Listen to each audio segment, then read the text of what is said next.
All right. Hello, everyone. Good morning, good afternoon, good evening, depending on where you're calling in from. We're just getting started with the February Business of All Protein monthly seminar.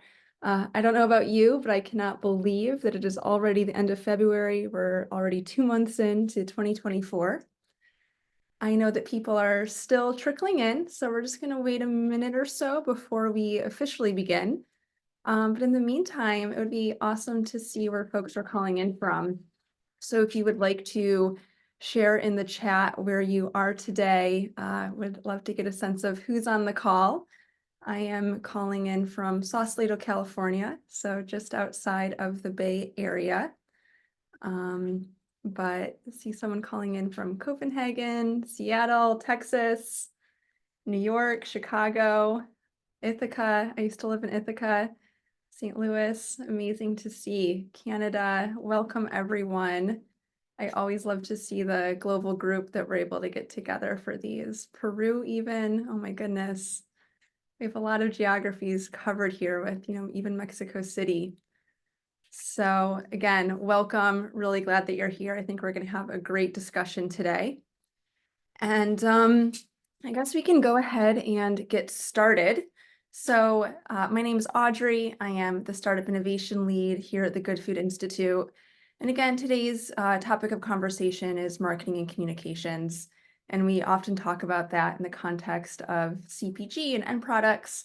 Today, we're taking a little bit of a different approach and focusing our conversation a bit more on B2B marketing, but I think we'll have great insights out there for everyone.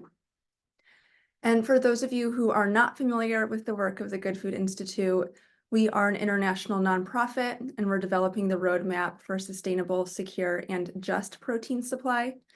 So we identify the most effective solutions, we mobilize resources and talent, and of course, we empower partners across the food system. And we're really just trying to make all proteins accessible, affordable, and maybe most importantly, delicious. And before we begin, I do have a few housekeeping items. First of all, this seminar is going to be recorded. We will post this to our YouTube channel. We will also share with all of you a copy of the recording that will be emailed to you probably tomorrow. So if you miss anything, want to revisit any of this great content, you will be able to go ahead and do that. We also have a lot of other seminars on our YouTube channel, so if you haven't checked it out, I would definitely recommend doing that. We also have a lot of time allocated today for audience Q&A. We'll probably do that more towards the end. You're of course welcome to ask your questions throughout the seminar. It really helps us if you ask those questions in the Q&A box rather than the chat. This helps us keep track of them more easily and make sure we can address them.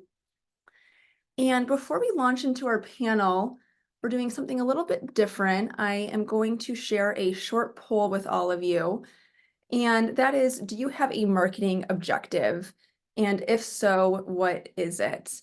So if you're able to answer that, that really helps our panelists be able to kind of calibrate some of their answers depending on what your marketing objectives are, if you even have one. So again, you can answer that poll question right now. We'll give folks maybe a minute or so to go ahead and do that.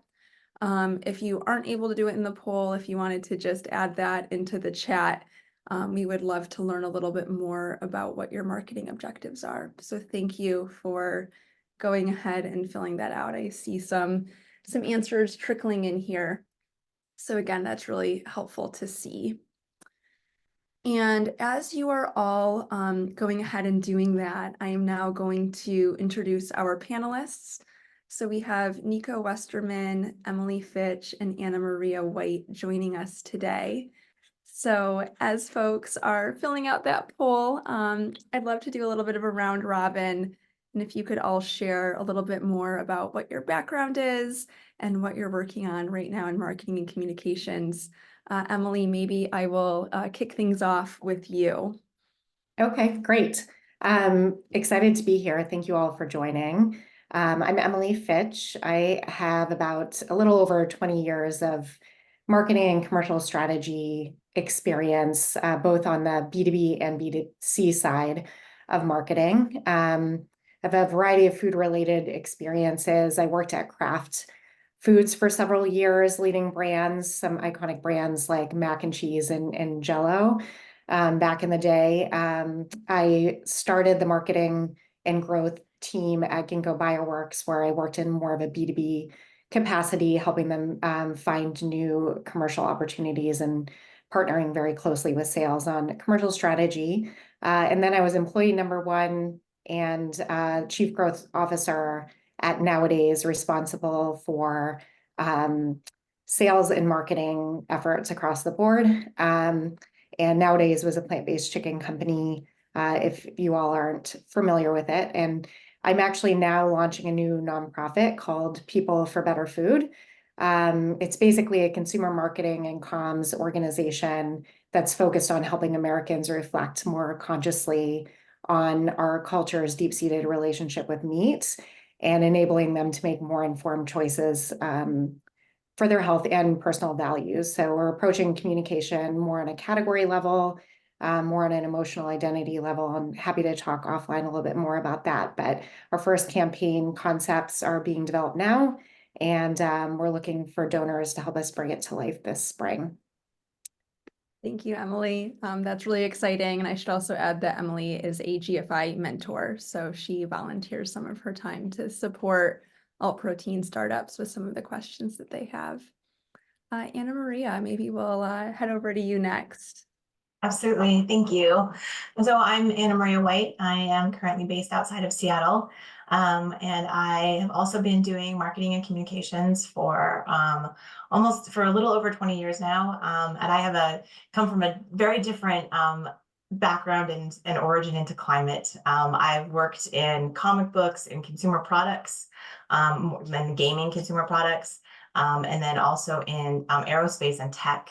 And then about a year ago, almost exactly a year ago, actually, I was like, I can't do this anymore. I had been really worried about I've been really personally focused on the climate crisis for a long time and doing what I could in my personal life.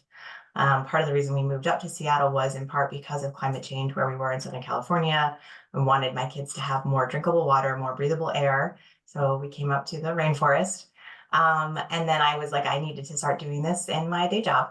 So I left the gigantic evil tech empire where I was working, and I have now been consulting with early stage climate tech startups for over a year. I had the privilege of being really embedded in a company in Seattle called iGen. They are working on scaling chemical-free, fossil fuel-free farming. And they've built a really cool, completely renewably energy powered platform to help farmers. And I worked with them really closely through their Series A, which was awesome. And I've worked with a bunch of other companies that are also really early stage, helping talk about their brand positioning, their market positioning, and really understanding how to connect well with their customers and potential employees. And I'm really excited to be here today. Thank you. Thank you. We're so happy to have you here. And Nico, now on to you. Thank you. Yeah, like AnnaMaria, I've left the evil empire of big corporations to help in this dire situation that we're finding ourselves in as a planet, and especially with the food system. I spent the last decade at Meta, Facebook, Instagram, helping the biggest clients in the world, so the biggest advertisers on these platforms, but also all of the small businesses to create more effective marketing work on the platform, be that to build a brand, be that to make the sale, or across the funnel, and also to build marketing teams that work in an agile, constantly learning way, because that today is the only way to really succeed. Test and learn. Before that, I spent a decade in advertising and digital agencies, building brands, brand campaigns, digital campaigns, digital services, worked across all categories, but in the last year and a half really focused on alternative protein, both from consulting and advising some of the startups in the space, as well as nonprofits in sustainable food and animal welfare. And yeah, I've been working with Emily on People for Better Food, and seeing how we can really make a shift in our culture for for this industry, and really to see how we can help drive demand, because demand for alternative protein is not just coming in automatically, and we have big players actually trying to destroy the demand, as we all know. So I think there's a lot of work to do from companies, from nonprofits, to help continue shifting our food system, shifting our culture to truly embracing the better options and away from the animal foods. Thank you, Nico. So as you can see, we have a really amazing group of panelists here today talking about marketing and communications. And thank you to everyone who filled out the poll or shared their marketing objective in the chat. Most people, it sounds like, do have a marketing objective. Some do not yet. But just to share a few of the ones that we've received are around making sure they target the right audience with a new product, also targeting non-vegan consumers, optimizing the market buy-in that others have for plant-exclusive diets, a lot around encouraging consumer acceptance, some B2B marketing and consulting is another objective, securing new product sales, and really getting out of this slow sales cycle. It seems to be a big one here. And with that, as I mentioned before, I often hear marketing communication spoken about through a very CPG and consumer lens. And I would like to kind of kick us off today by starting off why marketing matters for B2B companies, and why should companies in the B2B space in particular care about this? I guess also, what does brand building look like for them? Emilie, maybe you can get us started here. Yeah, I think, working on both sides for B2C and consumer brands and B2B, I definitely have, felt the vibe sometimes that, business leaders aren't necessarily sure why they should be investing in marketing, especially if they have a good sales team. And I think where marketing really comes into play for B2B outside of helping to build a brand is that as a B2B company, you really have to be consistently building and nurturing customer relationships. And marketing, if it's done right, basically enables the whole sales process to be more effective and efficient and scalable. Because especially as a small startup, you probably have maybe a salesperson or a small sales team on staff, right? So marketing has a lot of opportunity to basically find a way to be in front of your customers, even when your salespeople can't be, and do it in a really personalized way with some of the technology we have these days. So, I think when I think about a strong marketing team and how it can enable a company, and especially even a sales-driven company, to be successful, it's not only brand building, because brand building can obviously build awareness and trust in what you're selling. And if it's done right, it basically helps open more doors, helps deals get closed faster, keeps customers loyal, because there's an inherent trust and kind of a mental shortcut on leaning into you and your product and being more open before sales even gets there.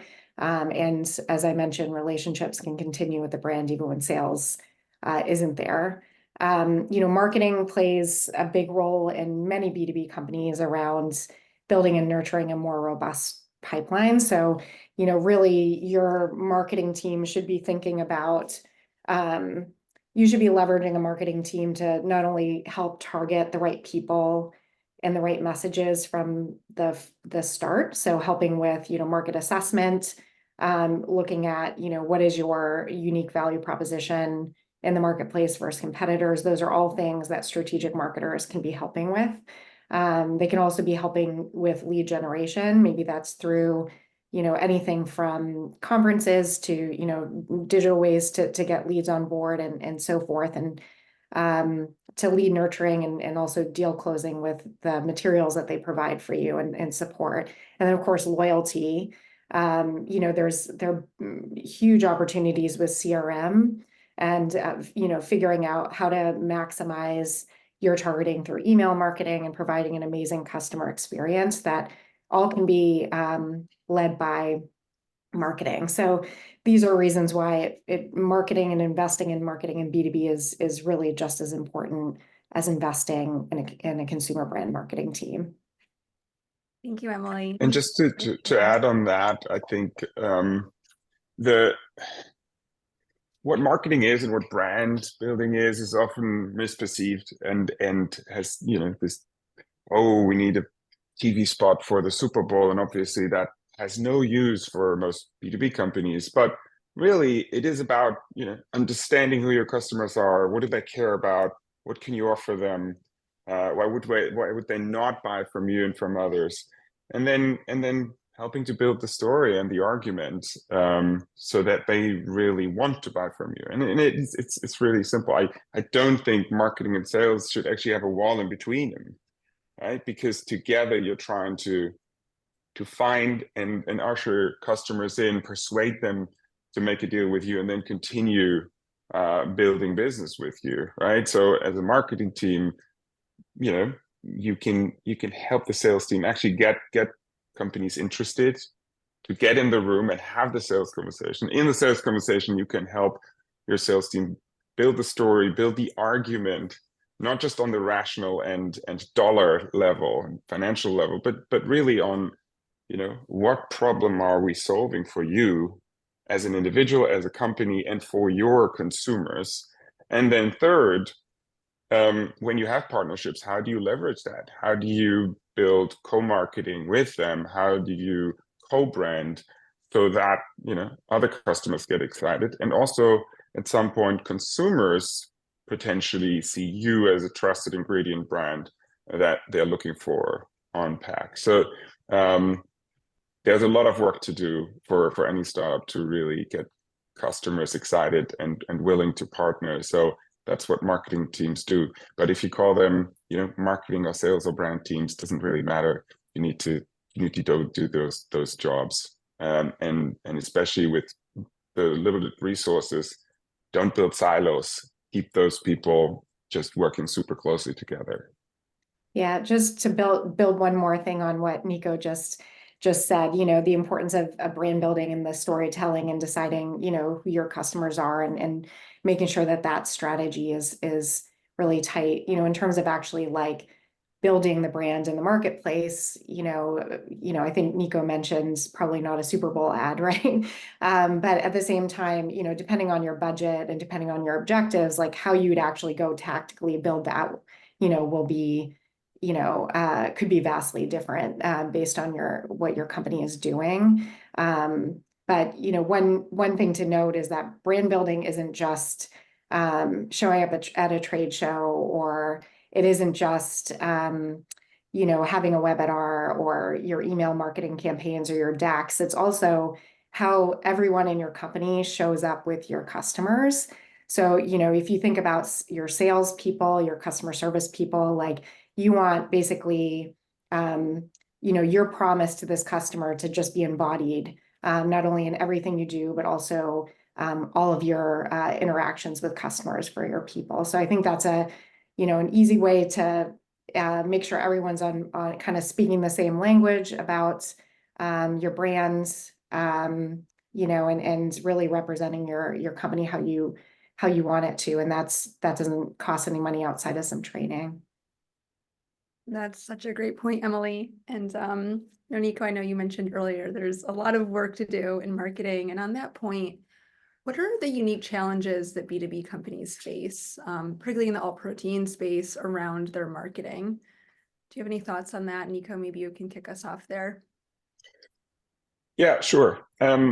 Like, first of all, I think for many companies, it makes total sense to B2B to B company. I've heard a lot of conversations in the last year, especially from investors, pushing companies to B2B versus doing anything consumer facing. Of course, when the market looks as it does right now, that is a sensible strategy to mitigate risks, but it also has huge risks to move into a space where you could become a commodity and have that kind of pricing pressure really being the the big sort of Damocles. But if you're deciding this is the strategy that you want to build your company on, I think the big challenges are to figure out why would the big food companies buy you as an ingredient, buy you as, you know, into building their products. Why would they not build those ingredients themselves or source them elsewhere? Like, what is it really that you're uniquely capable of delivering to them?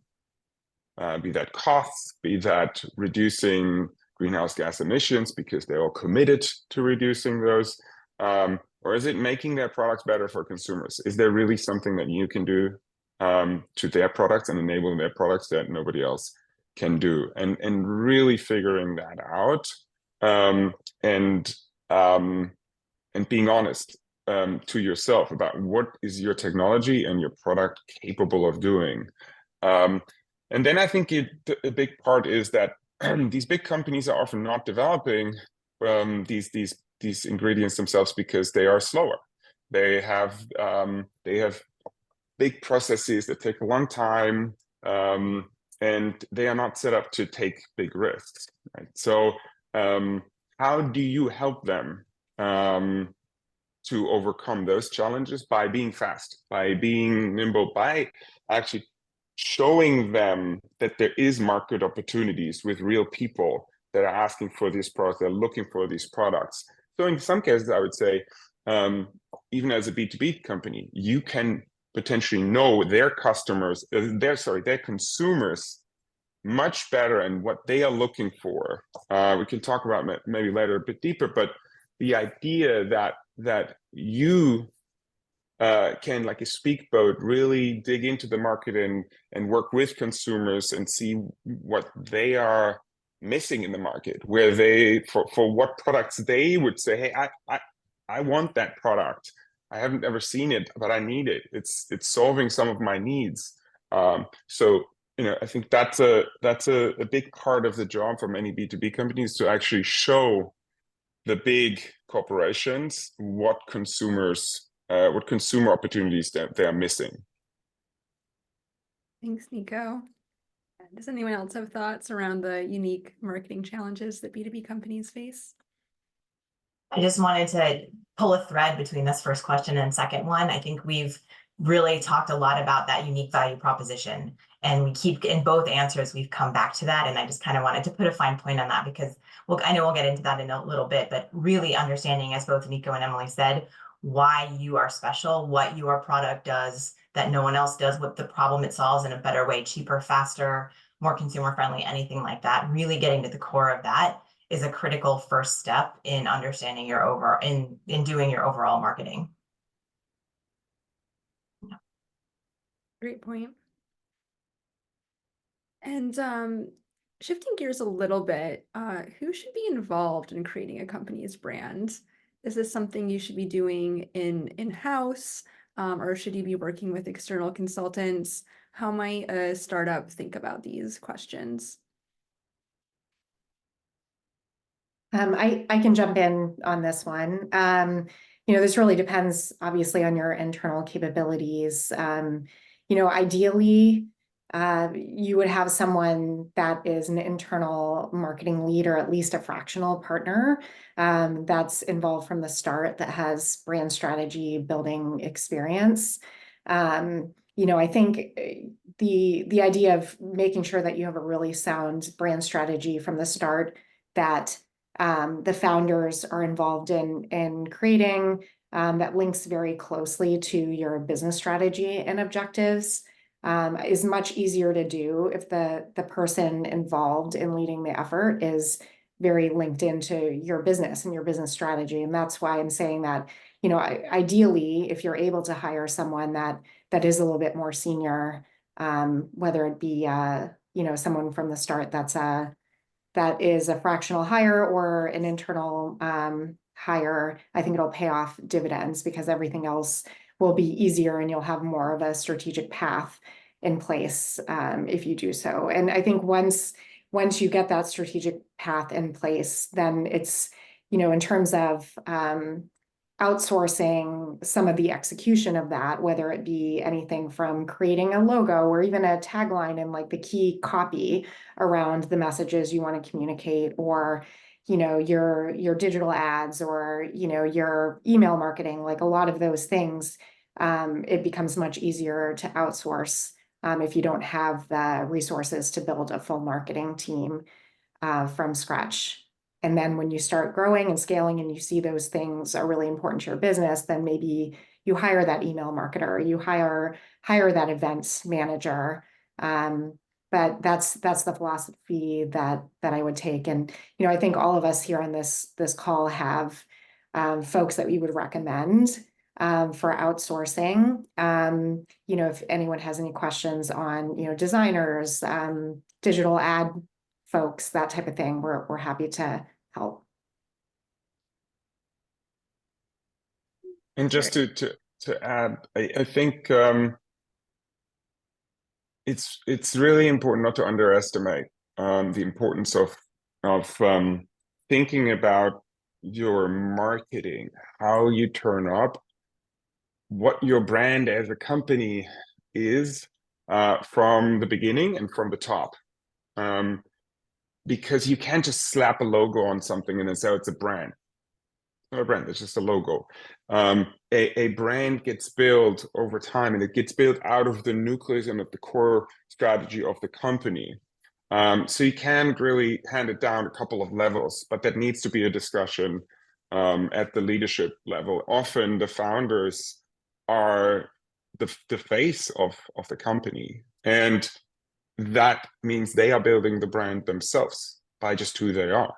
And having somebody at eye level to have that discussion, how do we turn up in all these different facets as a culture, as individuals, in our communication, in our materials, etc., will enable you to be perceived in the market as a much more trustable partner. And just a couple of examples of companies where you can see that coming through is Change Foods, for example, where Irina is doing a great job at talking about the broader space, but really shifting the conversation to where it needs to be. Juicy Marbles is a company that from a brand communication perspective to look out for. They also have that expertise at the founder level. Again, if you haven't got a marketing founders, make sure that you find people that can really work with you at a very high level, and don't just hand it down. Yeah, absolutely. And if I could just add to that, because you want, as Emilie said, to make sure that your marketing is connected with your business strategy. And so I've actually found sometimes having your marketing and comms person in those business meetings is an incredibly effective way to make sure that everyone's aligned, and that where you're putting whatever resources you're allocating toward marketing are actually aligned. Is making sure the person in charge of that, fractional, in-house, whoever they are, is really embedded and understands your business strategy and what the business is trying to achieve. And that's how you make the most of some of these aspects that we're talking about. Thanks all. So I'm noticing a question in the chat around essentially, how do you know if your branding and communications are working? Particularly with B2B companies, how do you calculate your return on investment for your marketing spend? How do you test your marketing? What kind of feedback loops should folks be looking for? Nico, maybe you can kick us off here. In today's world, it's easy to make everything totally data driven, right? Measure everything through and just focus on what's measurable. And that, especially for DTC products and companies, is exactly right. The challenge is that, especially in the B2B space, not everything that's measurable is valuable, and not everything that's valuable is measurable. So very often, I think in this space, the most important thing is, as a marketeer, is to truly understand and get under the skin of your customers, right? How do the people that source you and want to partner with you in big companies tick? What are their incentives? What are they looking for? What are their products in need of? How are decisions being made? What are they seeing in your products that is great for them? What are the barriers? What are the questions? What are the worries? Where are they lacking confidence in you? And that happens through one-to-one conversations with these partners. That happens by being in those sales conversations and by really being close to your to the sales partners, because they day in day out talk to the customers. That's the one hand side. And then I think when you think about lead generation, getting people into the door, of course, when you think about LinkedIn and you think about lead generation ads on LinkedIn, of course you should compare different messages, different creatives, and see what does a lead cost us and what type of lead is it. So always combining the data points that you're getting. That might be very simple. Okay, this message got us leads in of new customers at half of the price than the other message. But then also talk to your sales team and see, are these leads actually as valuable? So this is, in the B2B space, a much more qualitative and hands-on way to gauge impact. But it is also much more human, so it can be more fun to really continuously talk to people and understand what's going on, what's driving the business. Yeah, I agree with everything Nico just said. I'll just chime in real quick that one way that, alongside looking at, message testing and some of these, and then also some of the more qualitative ways that Nico mentioned about evaluating success. I think, if you have an organized, like buttoned up pipeline. So say you're using something like, I personally am a huge fan of HubSpot because you can really get started for free or very little as a startup, as a CRM platform. And you have, if you think about the healthier pipeline, right? Like you have number of leads coming in, you have number of leads that actually like convert to a first meeting, and then it goes all the way through how many deals are closed. And really to the point Nico made earlier about marketing and sales working together, you can create like improvement metrics, to make sure that, at each stage of that pipeline, it's becoming a healthier and healthier pipeline that gets more qualified leads in the door, that more deals are closed. Obviously, you have revenue targets that you're working on. So, while brand is more qualitative, I think, you can start to see some of those things play out, just even in, small improvements that you're seeing or, changes that you're seeing within your customer pipeline. Thank you. And because you mentioned LinkedIn, I want to get a little bit more granular because of a question we have that came in through Q&A. Ella's asking that they're trying to use LinkedIn for marketing. They've seen that personal pages get a lot more engagement, but if the founders do not have the time to be posting, do you have any tips for bringing in more of a personal perspective, more of a personal side when posting from a company account? Do the three of you have any thoughts on that kind of a question? Yeah, this is a great one, especially because LinkedIn is probably a platform that a lot of folks on this call are going to use from a B2B perspective. First of all, I would recommend that if you draft the post for your founder, they can maybe do it before they go to bed at like midnight or 1 a.m. ideally, just to take advantage of that personal story, especially if they're really key to your company's founding story and why you exist and the problem you're trying to solve. The other thing too that we have success that I've seen some can be successful is highlighting employees through your corporate page and then encouraging folks to share, telling the background and the backstories and the origin stories about why your employees are there, why, like, what are they bringing, really showing like the people behind the solution. And then also, especially if, let's say, one of the things you're trying to do is validate your solution through third parties. One of the things that you could also do with your corporate page is highlight your advisors, maybe highlight your some of your founders or like your external partners through your corporate page. And again, from like a really human interest type story. But seriously, write the draft for your founder and have them post it. And Great and I would say, I would always push on, why do you need engagement, right? Why would you spend any resources on a LinkedIn page or Facebook page or Instagram or wherever it might be, and be really clear of what that objective is on LinkedIn? It could be that your objective is, oh, we want to attract the best talent. Okay, then how can you create content that would be interesting to potential talent, that would entice them to follow you, to want to know more about you? It might be that you want to create a bigger footprint in the industry, create awareness because you're new, and make sure that people in the big food companies know you, so it's easier to actually then drive leads later on. So what is then your way to become,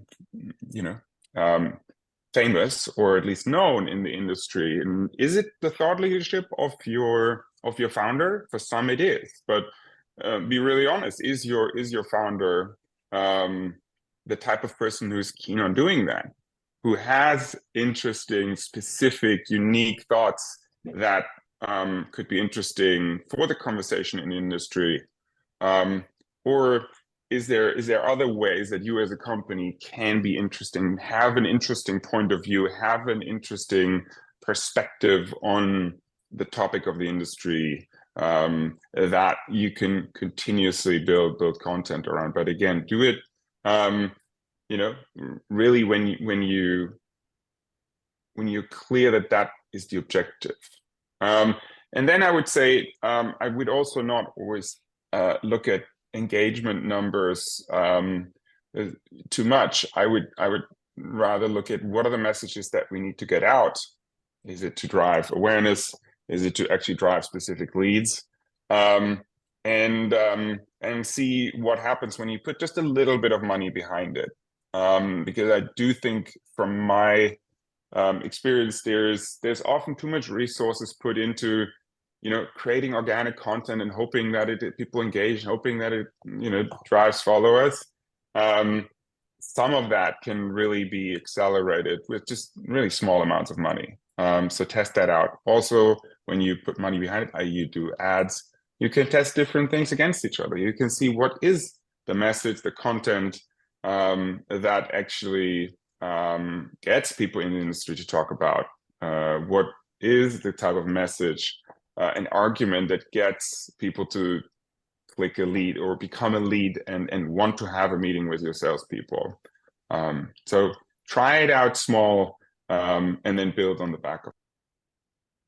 Yeah, and that's a great point around money. So I'd love to talk about resource allocation next. Startups obviously have limited resources of time, money, people, etc. So how should they think about effectively allocating this? Are there any channels you would encourage them to think about, for example, to have the maximum impact? AnnaMaria, maybe you can kick us off into this conversation.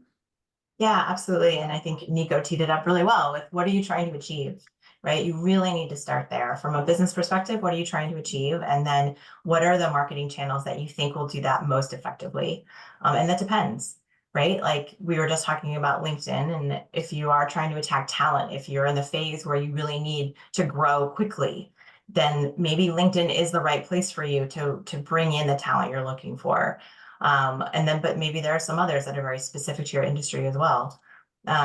Or if you are trying to reach customers, potential customers, especially in the B2B space, LinkedIn, sure, but also where are those niches where you're going to find your buyers specifically, right? Where are those places where, like supply chain outlets or small supply chain conferences or something like that you might be able to go and have those really impactful one-on-one conversations with potential buyers.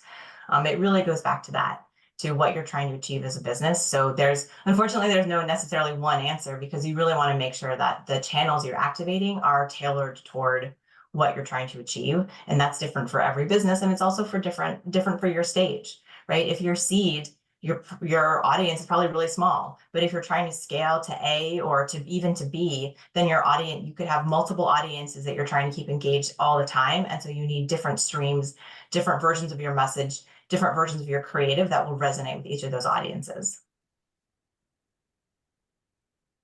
Yeah, to build on Anne-Marie's point that this is goal dependent. I would say, we talked before that there are lots of different things you can do, and you really have to be super focused. I would definitely highly advise to focus on a handful of tactics that you want to be choosing to focus on that best deliver on your goals or your marketing strategy. Because it's just very easy to think that you need to be showing up everywhere. And while there's some brand benefit, for instance, to be going to lots of different conferences and being in the conversation there with having a big booth and whatnot, I think, you really have to decide with your limited budget, what are the, 2 to 3 to 5 things that you're going to choose to put money and resources against. And ideally, most of those tactics can be measured in some way, even if it's a qualitative KPI that you create. Because especially, in this tough fundraising environment, the quality, as Nico said earlier, right? Like, it's not everything that's valuable can be measured. But we know investors love things to be measured and concrete. And so if you can, I would say, like, overweight your mix in that direction wherever you can. At this stage, I would recommend it, and see what you can do as efficiently as possible with brand building in more qualitative ways. And just lastly, I think it's also a little bit like really use common sense and be tuned into your business. And do not get lured into what are others doing, let's do that too, because that's often exactly the trap, right? Really, what is the business in need of right now? Is it that the sales team is not having enough meetings? Okay, then maybe you could try an email campaign if you have an email list, or you do a LinkedIn lead generation campaign. Or the sales team is saying, we have them in the room, the calendar is full, but we're not getting them to actually do the deal because they don't think there is a consumer need and consumer opportunity. Okay, maybe then you need to build proof points for that. Maybe you need to actually do consumer research or create little minimal viable products and brands to test and prove with data to your customers in those sales meetings that there is a need, and what that is to give those buyers and partners the confidence to jump in with you. So really, that's the luxury of being in a startup, that you can be deeply tuned into what the rhythm of the business is, what the needs of the business is, and therefore be extremely useful to it from a marketing perspective. Thank you. And shifting directions a bit, events are very top of mind for me. For example, I'm going to Expo West, Future Food Tech in March, and there are just so many different trade shows, expos, conferences that are happening all the time right now. So how might companies in the B2B space think about each of these events, whether it's attending, sponsoring, having a booth, having a speaking opportunity? How might they maximize it and really select the best ones to go to, if any? Anne-Marie, I know we talked about this a little bit before, so maybe you can start this off. Yeah, I bet some folks are going to guess what I'm going to say, but it depends, right? Like, it really depends on what you're trying to do. As big conventions like Expo West, it can be easy to get lost in, right? And to spend a lot of time and effort, but not actually make those connections that you need. So that may not be the best place, for example, for a smaller company that has a really targeted customer base you're trying to reach. It might be that might be better for a company that's a little bit further on in its life cycle, that has a bigger budget, that has a broader audience, has broader audiences you're trying to reach. And also going and just having a booth at Expo West or even a smaller conference, that can also be hard because there's not necessarily something that's really driving folks to you. So whenever possible, I always try to work with my clients to get them some kind of speaking engagement. Some can I get them on a panel? Can we pitch and host a panel that's an industry topic and we get our name attached to it? And that can be a great way because you're already there. You've already paid for the travel. So let's find other ways to elevate the fact that we're there and our solution and also our thought leadership, right? And help position the company, the founders, whatever spokespeople you're bringing to the show, really get them involved in the industry conversation. I tend to avoid just a booth, especially at a big conference, because then in a lot of ways you're at the mercy of people that walk through the convention hall. So trying to pair that with other activities is something that I highly recommend considering. And again, it all depends on who you're trying to reach, what you're trying to achieve, what your business goals are at the time. Yeah. Somebody asked a question about free samples. Sorry, I just saw somebody in the chat ask a question about free samples. That Emily, if you were going to talk about that one. Oh, no, go for it. It depends, right? Like free samples, if you have a complete product that like you can I'll pick on Beyond Meat, right? Like let's say Beyond Meat's going to go to Expo West and they're giving out free samples of their new breakfast sausage, which I happen to have a ton of in my freezer right now. Like that could be great because you're trying to get new customers. You're trying to show folks that that you have a really great product. But if you are an ingredient supplier, perhaps, or you're somewhere in the supply chain and not offering a complete product that someone can taste or someone can really interact with, I don't know that there's a ton of value in giving away like a free pen or pencil or something like that. But that, especially keeping in mind the limited budgets and the limited time that earlier stage companies often have. But I don't know, maybe Nico and Emily, you have different opinions about that. I think you answered the sample question well. That would be my take too. I think what I was going to say is the way that I've thought about trade shows and events in the past is the key question I ask is like, how much incremental benefit is this going to be providing to potential revenue? So for instance, a lot of, industry conferences, you end up getting the circuit of the same people over and over, and the same companies that you're interacting with. And while I mentioned, there are brand building benefits to, showing up at all of them, and obviously you can manage some relationships there. You may not need to, have the big booth or the big flashy thing at every one. I think a lot of times I think about, okay, based on the types of companies that are here, like, is this worth me creating more visibility for the company and what we're doing?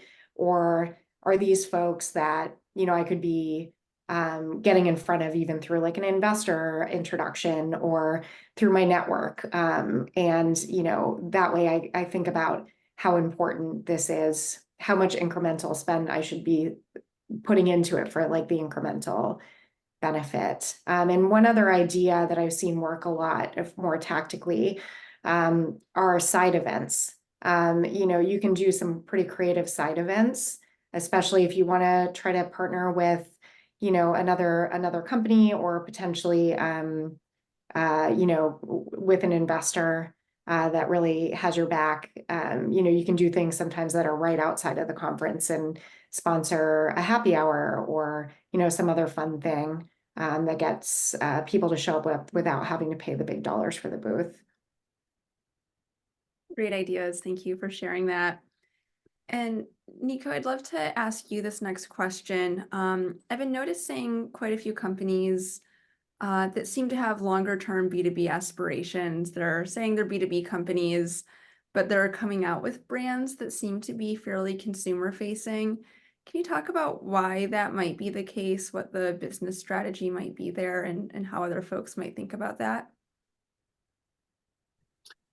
So it's always hard to know from the outside what's happening. It's even hard to see what companies are doing because you don't necessarily have their media plans and not all of the digital footprint is visible. But I think there's a couple of different reasons why you could build brands, be that minimal viable brands to test and learn what's working with consumers, what's not working, what messages are they excited about, what product concepts are they excited about, what not, what are they raising their hands for and what not, so that you can give bigger companies and, you know, be the big CPG companies, or same also for food service companies, you know, who care really what are, you know, our consumers really keen to eat. You know, I think what I've been hearing quite a lot is the intel inside. I don't call it a strategy; it's more hope that I'm hearing. Because when you're an ingredient company, you know, it might not be that you're known by consumers. It might be that you're not on pack, etc. And it always sounds very enticing to say, "Oh, let's be the Gore-Tex of food or the Intel Inside." The reality is that these companies are spending $50 million plus every year just on communicating those brands and making sure that people, you know, trust and are excited about those as ingredients. So I'd always be somewhat careful with that hope of, oh, let's just be an ingredient brand. But when you have, or if you have a truly groundbreaking and standout ingredient that that delivers a value to consumers that nobody else can, then be confident in partnership conversations to say, no, we want to be on pack because we are actually creating a benefit. And I think many food companies will love the opportunity to have a call out for, here's something new, here's something better, that entices consumers at shelf to make a change in their decisions and their buying behaviors. So I think there's different places where building something that looks like a brand marketing for a B2B business, but I'd be very focused on why are you doing it? What is the strategy behind it? What are you trying to achieve with it? So that you're not wasting your money for hope, for a hope that is not realistic. Got it. Thank you. And moving along, what processes do you recommend for how startups can understand and know their customer better? Emilie, maybe you can tackle this one first. Yeah, I think it's a combination of, you know, if you think about data and then, you know, more qualitative information, you know, there are a lot of ways, obviously, that you can get digital data. You know, I think it's particularly great for creating and testing hypotheses around who your customers are and what messaging works or doesn't. So, you know, obviously there are ways to do this through, you know, LinkedIn posts, digital ads, that type of thing, but also, you know, thinking about who visits your website, what are they, you can do heat mapping, what are they clicking on, you know, especially with like landing page testing is another thing that can be super helpful in understanding kind of A/B testing different messages and understanding what drives the most engagement and lead generation. And then there's also, you know, more qualitative real life conversations. And I know we talked about this earlier, but this is, you know, you basically take digital data for that like broad, let's figure out like create and test lots of different hypotheses. And then basically real life conversations are critical for adding, you know, depth to that customer understanding. And so, you know, you don't necessarily have to spend a lot of money on this qualitative research, right? I mean, this is picking up the phone or, you know, writing an email and trying to get in front of someone. This is, you know, going on a learning tour with specific learning objectives in mind when you're at conferences, even if you're not having a speaking engagement or big booth, go attend, ask, you know, a similar question to lots of different people to learn what your customer needs and how they think. So it's really a balance of those two. Thanks, Emilie. Anyone? Yeah, just plus one that I think there is there's truly a lot of untapped opportunity for our industry to build the muscle of constantly testing and learning, and do that on the one hand side, on the consumer side, at scale, at truly minimal cost. And today, in most cases, you don't even need any website building anymore. It's just all built into these platforms, and can get you super solid data points on what consumers are willing to raise their hand for and whatnot. And then on the other hand side, the one-to-one conversations, like never forgetting to talk to people, to talk to customers, to talk to salespeople, to get under the skin, make that a rhythmical part of your work. That's where often you find the most important hypothesis of what's wrong or where the opportunities are lying. Great. And just so folks know, we are going to potentially half past the hour, just so we have time to answer the Q&A. So everyone feel free to add in your questions to the Q&A box. I see a few in there now, and we will be getting to those soon. I have two more questions on my side. And the first one is, what are common mistakes you see companies making with their marketing and communication strategies? So what are you observing companies doing over and over and over again that's really not serving them so well? Emilie, I feel like you might have some thoughts here. Yeah, I think the biggest thing I see, it's not just B2B, but really with any organization, is thinking that your customers care about the same things that you care about, which I know may seem basic and obvious, but if you look at how lots of companies do their marketing strategy, they aren't always following that rule to a T, and it's so incredibly important.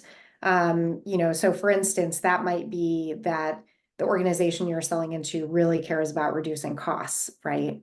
It may not be that they may say that they have ESG goals, but is that really what's driving decisions, or is that a nice to have?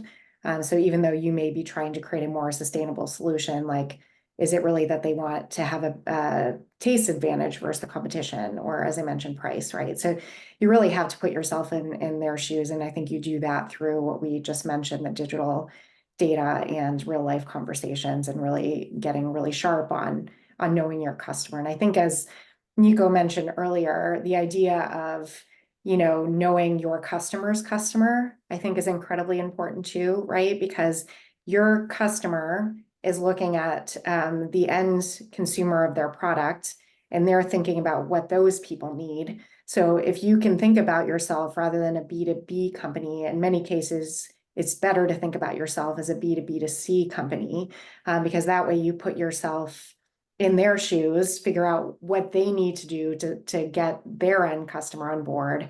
If you talk that talk and you think about your product and messaging to meet those needs on two levels, I think you're going to see, that resonates very well.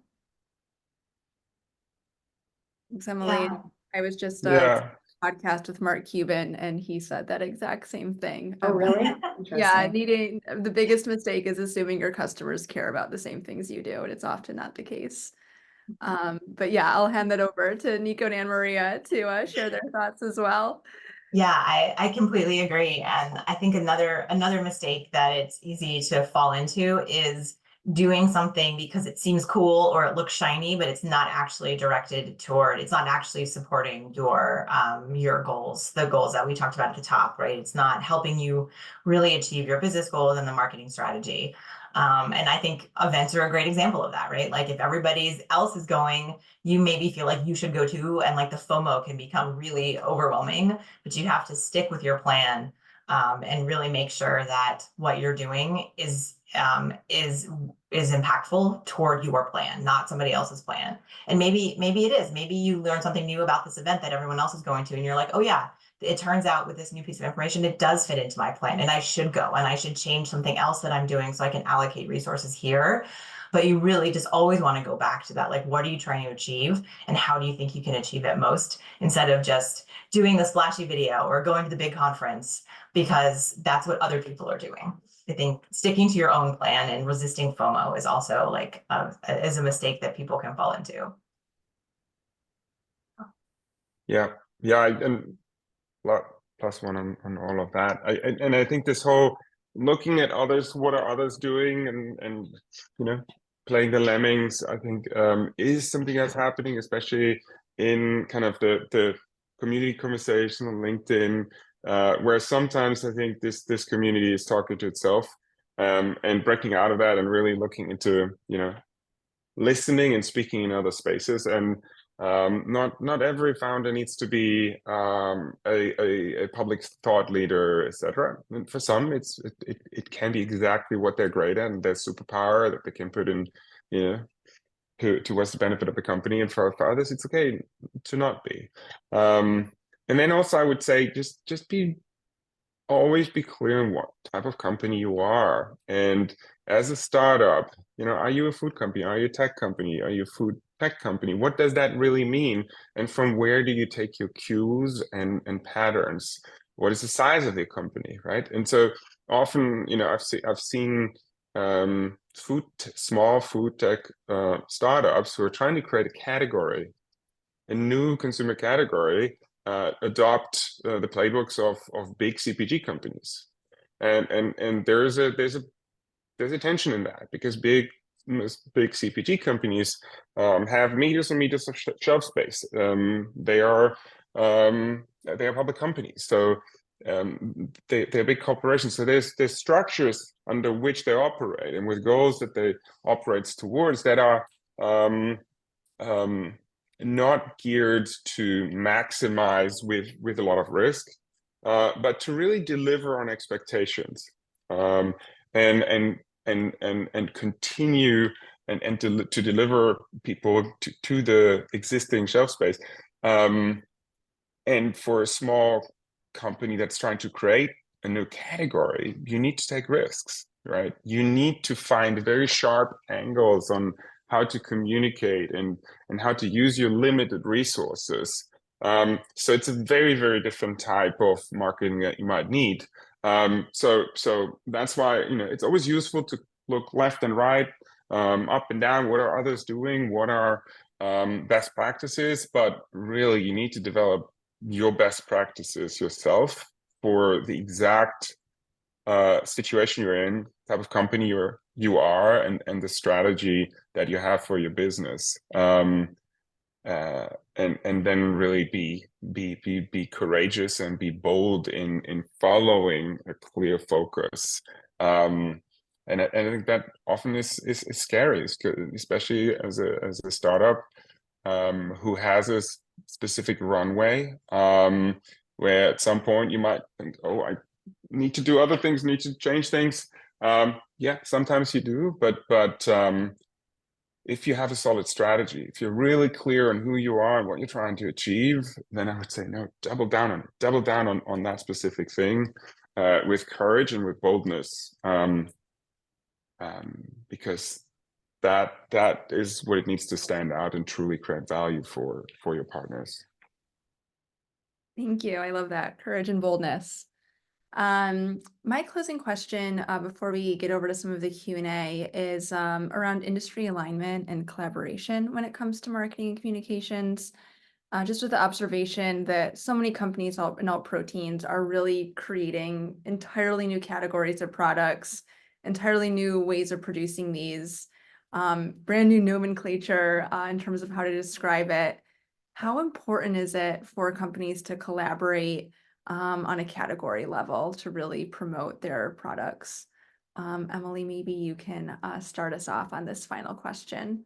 Yeah, I think it's extremely important. I think if we think about the incumbent industries that have been incumbent players in the incumbent industry that have been around for a while, you know, they have the benefit of everyone understanding what this nomenclature means without, it's a shortcut, right? Just like any brand, if you think about from it's almost like a category brand perspective, right? Like instead of having to explain what precision fermentation is every time you go into a conversation with a new customer, if other companies are also talking about the same thing, it becomes something that's easier for people to understand and will make obviously your sales process easier. And I know there are a lot of companies out there or organizations like GFI or Precision Fermentation Alliance and others that are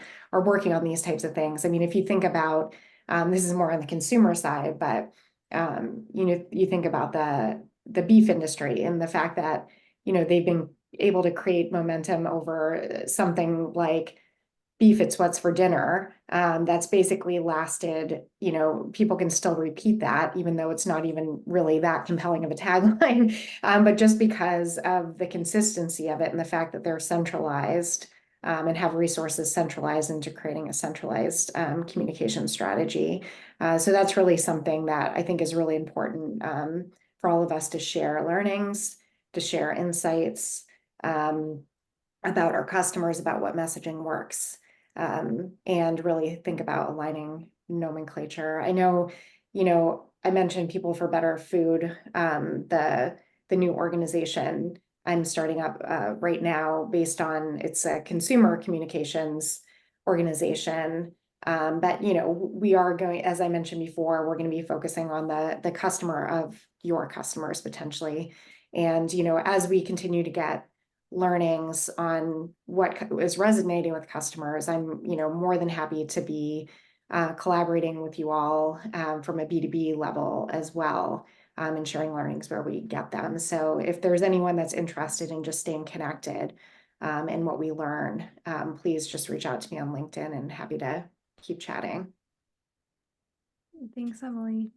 And just to support that, I think it's a really crucial time for this industry to figure out and not just talk about driving demand. Having a product in market is not good enough to shift culture and to get people to make different choices. And there's huge forces at play to crush that demand. We're seeing it in the growth of the industry. We're seeing it in shelf space being under threat in many markets. And no individual company can do that. And we know some of the bigger companies, and possibly beyond, they're doing their darndest, but individual companies have to focus on their products specifically.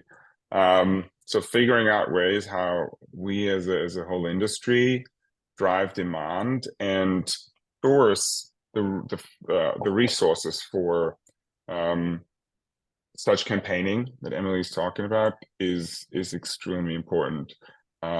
Because otherwise demand will just not grow. That's the reality.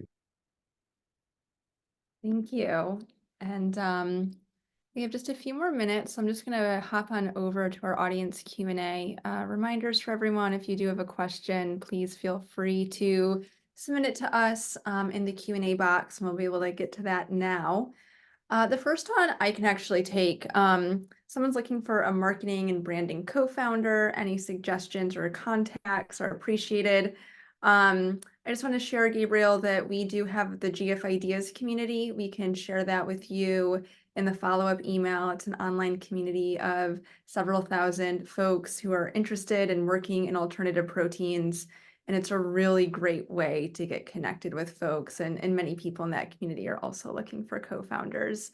So I hope you can find someone amazing there.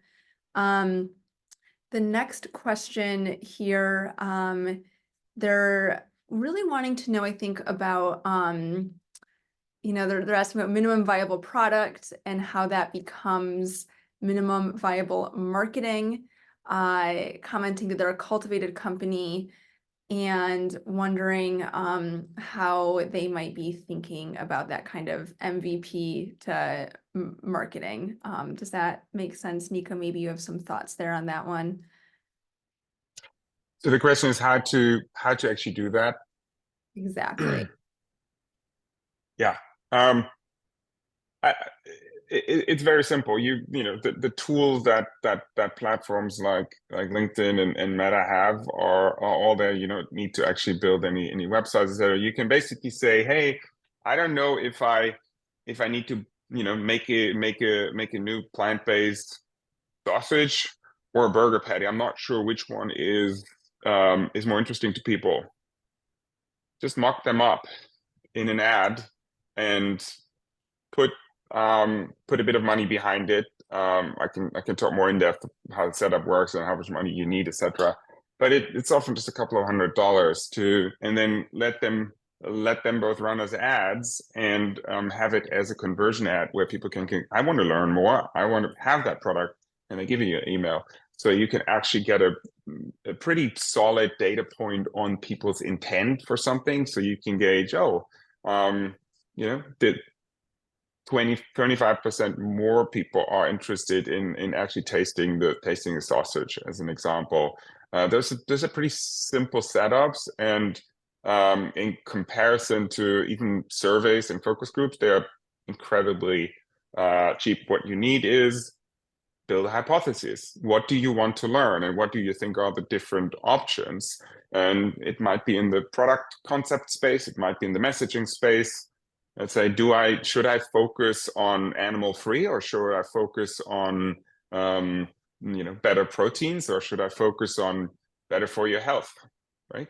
And you can, if you have a designer and a creative director, or you can get a freelancer to build those out into minimal viable ads. Again, you test it with 10, 20,000 people, so pretty large scale, and look at their real behaviors in real lives, and not them answering a survey where they don't actually know what drives a purchase decision. That can give you very, very solid data points, and it's decently simple. But again, you need to have that initial clarity on what do we want to learn, what are our hypotheses, and how can we express that in a minimal viable way or ad. This new question just came in asking what industries or specific goods could serve as a guiding or inspirational case study for alt protein marketing, commenting that aside from electric vehicles, which were similar to alt proteins, expected to go defunct in a short period of time, what is a novel industry or product that's created dots, connected dots, to the larger consumer space? So do you have any case studies, inspirational stories about maybe products or categories similar to all proteins that we can look to as we're thinking about our marketing? I'll open it up to anyone who wants to chime in on that one.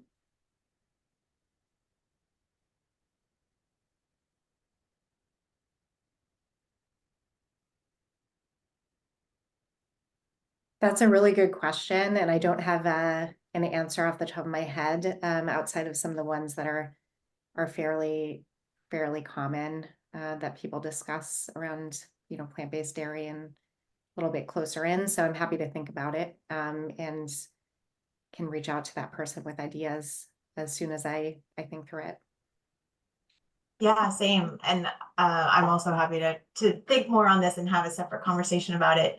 And I wonder too if it maybe doesn't need to be an immediate analog to alt protein, but depending on what you're trying to achieve, maybe you could look at companies at a similar stage or a similar part in the supply chain, that maybe you may be able to draw inspiration from in terms of what they did and how they were able to grow. Yeah, it's a great point. And yeah, maybe a challenge for all of us to think about some of those case studies that we can learn from. Moving to this other question.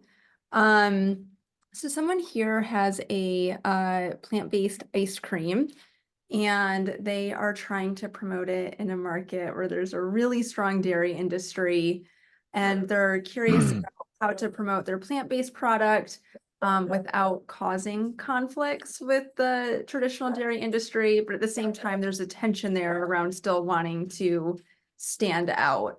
What would you recommend for them as they're thinking about their marketing approach there?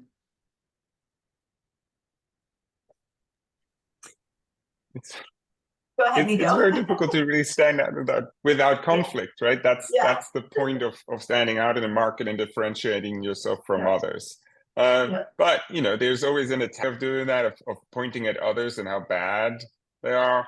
And there's a way just to talk about your own strengths, like and figure out what you are able to say from, let's say, a health perspective, and what specifically could be interesting for people about that. Is that long-term health? Is that short-term energy? Athletic performance? Any of these things that might be enticing to people? Can you talk about the ingredients that people recognize, where people can say, oh, that gives me a reason to eat ice cream and have less of a bad feeling about it? Is there some of that? Are you in a market where being animal free is actually something that could entice people to think twice? So again, I would build hypotheses on what you already know about your consumers and the market, on what is the argument why I would grab this pot of ice cream, not just functionally but also emotionally, and then test it out and see what resonates. Yeah. Plus one to what Nico said, for sure. I think,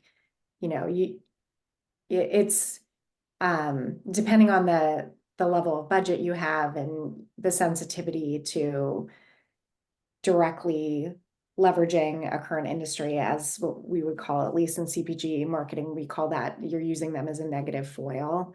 And you talk about yourself in comparison to their faults. Instead, you can focus on your particular strengths. I think there's always something about talking about your solutions as an evolution, that can be a positive thing, that still talks about positive change and momentum from the status quo without it particularly pointing out their faults. But it always goes back to, what do we think is going to actually move the customer to buy? So as much as it's not comfortable sometimes to disrupt this status quo, I think it really goes back to who you're trying to change behavior with, and what messages are going to resonate to do that, more so than worrying about whether you're going to kind of like disrupt the apple cart. That's my opinion, but I don't have all the context for their particular situation. Yeah, thank you all for that. And I'm going to close out with one final question from the audience. And this person is wondering, what are some tactical ways to show to larger businesses the gap in consumer opportunities and why they should invest in plant-based or alt protein products? They're also saying that this could be applied to B2C as well, in terms of how do you help consumers realize what they're missing in the market, as if they don't quite know that yet? Why should they buy a new product that's plant-based if that might not be something they're already thinking about? I mean, there are products you can actually sell DTC in this space. Fewer, but but if you are in that space, why not build an actual brand and product and sell it yourself, and show that there is a market, right? Because when it's DTC, the overheads are pretty low. You can start from a small basis and prove it out. If not, again, if you show them with solid data that people are actually looking for and interested in these types of products, then you have a much stronger point than if you're just arguing with them. We believe, you believe. You end up nowhere. And I do think there is still lots of opportunity to work with better data, where it's harder for customers to say, well, people said that in a focus group, or people said on a survey that they want to eat healthier, but I don't see that. They're still buying this unhealthy stuff. So really getting data points on real people in real life, not in lab settings. I think that's the key for persuasion. Thanks, Nico. And I think part of that data could just be market data, right? Like you could even potentially just pull on how the alt protein space specifically and how all other like just healthy, organic, sustainable, regenerative, et cetera, has grown over the past few years, right? I think that's pretty hard to argue with the fact that these areas are getting bigger and more people aren't generally paying attention to them. And this could be an opportunity for whatever company you're trying to partner with to get in early-ish in that market before they end up playing catch up to their competitors. Great. Well, thank you all so much for your time, your expertise. I think we'll wrap up the seminar for today. Just a reminder to everyone, we will be sending you all a copy of this recording, so you'll be able to revisit all of this great content. We are also having our March Business of Alt Protein seminar on the 19th. That will be featuring several GFI mentors, and we'll be talking about commercialization and digging into what they wish they had known as they were commercializing their products. So please don't miss that. You'll be getting an invite for that shortly. But again, thank you all for joining us today. I know that I learned a lot, and thank you so much, Nico, Emilie, and AnnaMaria. Really, really appreciate your time and your expertise. Have a Thank good one, you. everyone. Thanks, everyone. Thank you, everyone. Bye. Bye.